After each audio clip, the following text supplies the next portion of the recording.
तो स्त्रियां जाती है कि इस देवी को कहीं देखा है। एक सखी ने कहा हाँ हाँ हाँ, कुछ सालों पहले 13-14 साल पहले ये वाल्मीकि के आश्रम के आगे जब ये बनवासी थे तब हम कुछ कंद मुकुल लेकर गई थी और तभी तो यही थी। और वेल कन्याएं जाकर पूछते हैं कि देवी आप वो हैं जो इतने साल पहले हम आपसे मिले थे? बोले हाँ। तो उस समय तो साथ में थे तुम्हारे पति देव, आज क्यों नहीं है?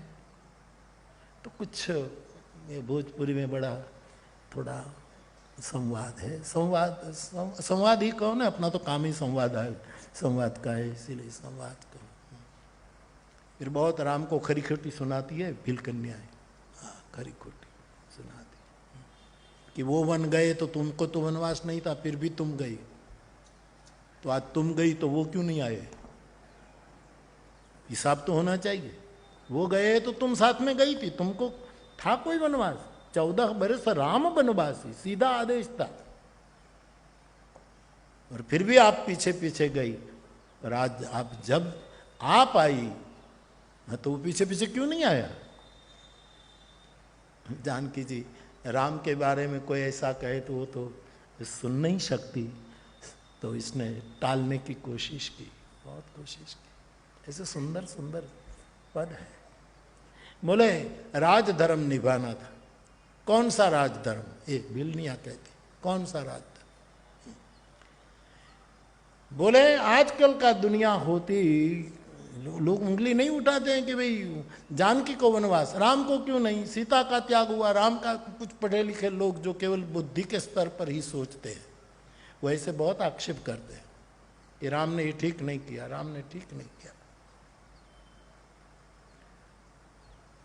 तो कुछ तो लोग कहेंगे, कुछ भी करो तो कुछ तो बात होगी, कुछ तो कहेंगे। हम नहीं, पुराने हमारे कथाकार कहते थे, एक बाप बेटा एक गांव से दूसरे गांव जा रहे थे, एक बिल्कुल कमज़ोर घोड़ा उसके पास था। तो बाप वो बूढ़ा था, वो घोड़े पर बैठा है और बेटा चल रहा है। बेटा थोड़ा कुमार अवस्था में।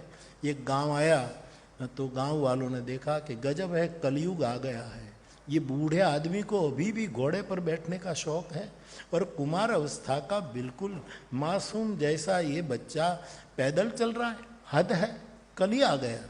बाप ने सुना तो थोड़े आगे जाकर घोड़े से उतर गया, कहा दुनिया निंदा कर रही है, बेटा तू बैठ जा। तो बेटे को बैठाया।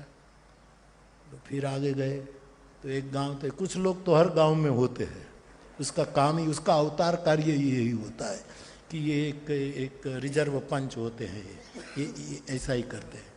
तो दूसरे गांव गए तो गांव लोगों ने कहा रहा है गजब है, बूढ़े बाप की सेवा करनी चाहिए, उसको घोड़े पर बिठाना चाहिए, और ये तगड़ा और खुद बेटा। पितृभक्ति खत्म हो गई, ऐसा बोलने लगे। तो बेटे को लगा कि ठीक नहीं है, भूल की है, तो बेटा भी उतर गया। तो अब करे क्या? तो बाप बेटे ने दोनों निर्णय किया कि हम दोनों बैठ जाए। तो घोड़े पर दोनों बैठ गए। तीसरा गांव है तो वहां भी लोग थे। उसने कहा जीव दया जैसा कोई नाम निशान नहीं रहा दुनिया में, किसी को प्राणी पर दया ही नहीं आती।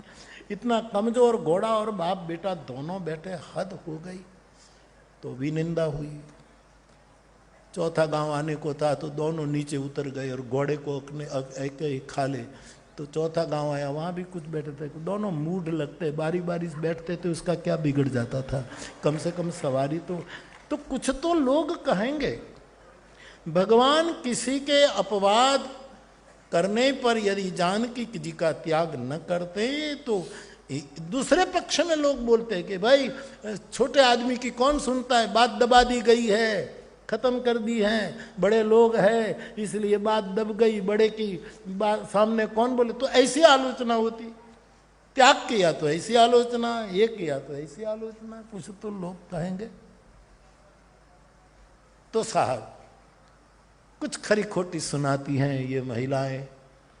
तो जानकी जी उसका बहुत अच्छा राजनीति निभानी थी, तुम्हारा प्रेम क्यों नहीं निभाया उसने? प्रीत भी तो निभानी चाहिए थी ना राम जी को। ऐसी ऐसी कथाएं जानकी जी को केंद्र में रखते हुए हमारे रचनाकारों ने बहुत सी बातें कही है।